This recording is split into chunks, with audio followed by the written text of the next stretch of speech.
सूचना केवल हमारे विचार हैं, वित्तीय सलाह नहीं। निर्णय लेने से पहले खुद शोध करें। किसी भी लाभ या हानि के लिए हम उत्तरदायी नहीं हैं।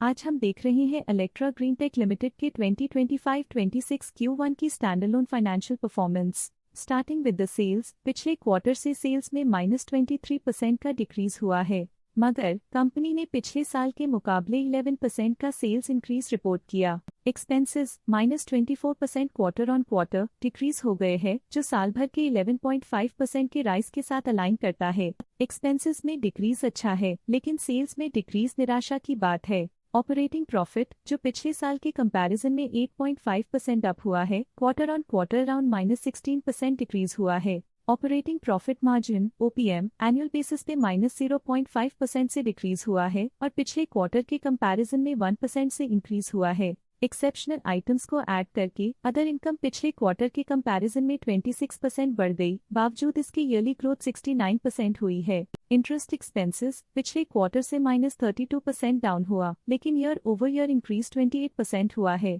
डिप्रिशिएशन कॉस्ट में 2% का क्लाइम देखने को मिला और ईयरली बेसिस पे 16% का इंक्रीज देखा गया। प्रॉफिट बिफोर टैक्स एनुअली 7% बढ़ा, लेकिन प्रोसीडिंग क्वार्टर से -7% डिक्रीज हुआ है। इस साल कंपनी ने 26% टैक्स पे किया और क्वार्टरली कंपनी ने 25.5% टैक्स पे किया है। नेट प्रॉफिट ने ईयर ऑन ईयर 8% का इंक्रीज दिखाया, लेकिन लास्ट क्वार्टर से -8% का कंट्रैक्शन हुआ है। इस क्वार्टर के दौरान कंपनी का परफॉर्मेंस इतना अच्छा नहीं रहा।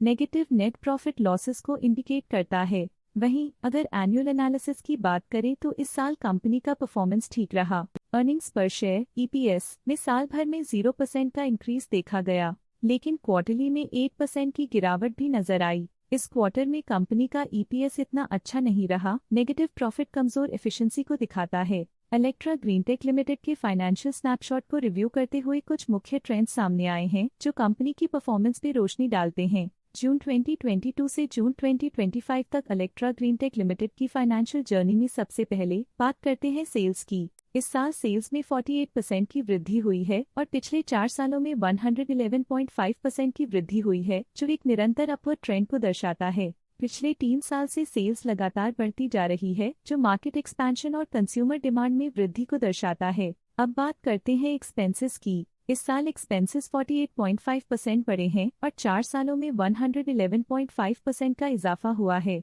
इस साल हालांकि एक्सपेंसेस सेल्स से थोड़ा ज्यादा बढ़े हैं, मगर ग्रोथ रेट्स का करीब होना स्टेडी ऑपरेशनल कॉस्ट को दर्शाता है।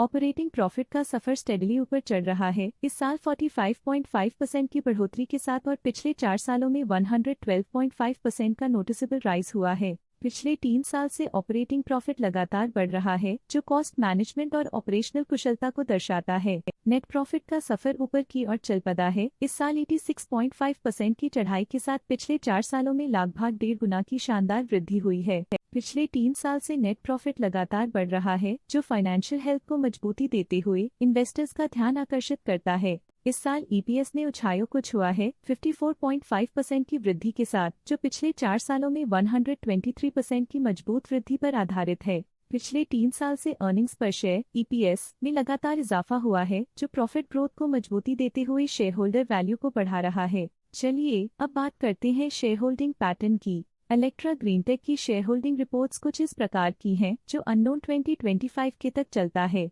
ये रिपोर्ट कंपनी के शेयर्स की डिटेल्ड जानकारी देता है, जिसमें promoters, promoter groups, foreign investors, public investors और सरकारी एंटिटीज शामिल हैं। पब्लिक हेल्थ शेयर्स का परसेंटेज 2025 के में 44.16% से 2025 के में 43.84% तक डिक्रीज हो गया। इस डिक्रीज से साफ है कि इस टाइम पीरियड में कंपनी में पब्लिक का हिस्सा डिक्रीज हुआ है। जब कंपनी के शेयर्स का मैक्सिमम हिस्सा पब्लिक के पास होता है, तब ये माना जाता है कि कंपनी कमजोर हाथों में है, जो बाजार की अस्थिरता और स्पेक्युलेटिव ट्रेडिंग को इंडिकेट करता है। DII डोमेस्टिक इंस्टीट्यूशनल इन्वेस्टर्स ने अपना शेयर होल्डिंग 2025 में 0.44% से 2025 में 0.48% तक इंक्रीज किया। ये बताता है कि डोमेस्टिक इंस्टीट्यूशंस ने कंपनी में अपना इंटरेस्ट 0.04% तक इंक्रीज किया है। FII फॉरेन इंस्टीट्यूशनल इन्वेस्टर्स ने अपना शेयर होल्डिंग 2025 में 5.38% से 2025 में 5.66% तक इंक्रीज किया।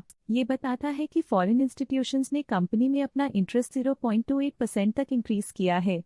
ये था कंपनी का करंट शेयर होल्डिंग पैटर्न। इस सेगमेंट में हम आपको ले चलते हैं इस क्वार्टर के कुछ विशेष DII डील्स की ओर। 24 जुलाई 2025 को ग्रेविटॉन रिसर्च कैपिटल LLP ने 5.2 लाख शेयर्स अपने पोर्टफोलियो में शामिल किए 1425.86 रुपीस पर यूनिट के हिसाब से, जिसका टोटल था 74.3 करोड़। 24 जुलाई 2025 को ग्रेविटॉन रिसर्च कैपिटल LLP ने 5.2 लाख शेयर्स की बिक्री की 1427.74 रुपीस पर यूनिट के हिसाब से, जिसका टोटल था 74.4 करोड़।